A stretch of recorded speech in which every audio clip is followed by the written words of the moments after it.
Maintenant, admettant que les Africains arrivent à s'inspirer de cette culture, la culture japonaise, comment faire pour que l'Afrique ne soit plus un continent à problème et qu'elle soit enfin respectée comme on le souhaiterait? Eh bien, vous savez, on a coutume de dire que l'Amérique est riche parce que les Américains sont riches.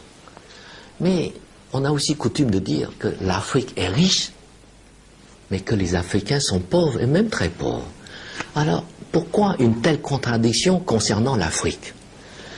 Mais tout simplement parce que l'Afrique a une économie du XVIIIe siècle, et que les Africains continuent encore à exporter leurs richesses, c'est-à-dire leurs matières premières, aux grandes sociétés européennes qui les valorisent, qui les transforment en Europe et encaisser ainsi à leur place, c'est-à-dire à la place des Africains, l'énorme plus-value de la transformation.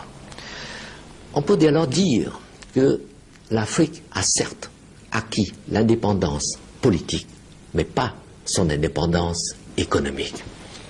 Et pour cela, prenons l'exemple du café.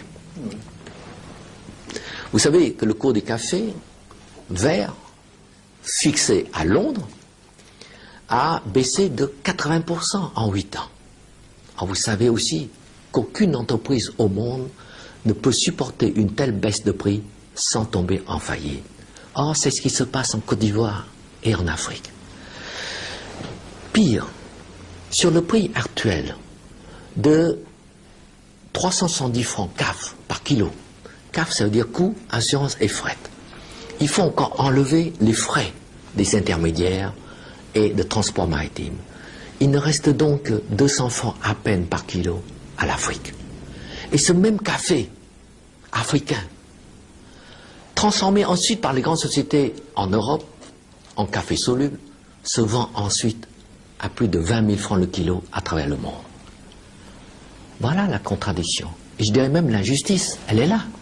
200 francs pour l'Afrique qui produit le café et 20 000 francs pour l'Europe qui se contente de transformer le café africain.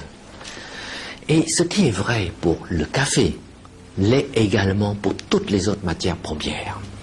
Et tant que l'Afrique n'a pas compris cela, eh bien les Africains resteront pauvres, pour ne pas dire misérables.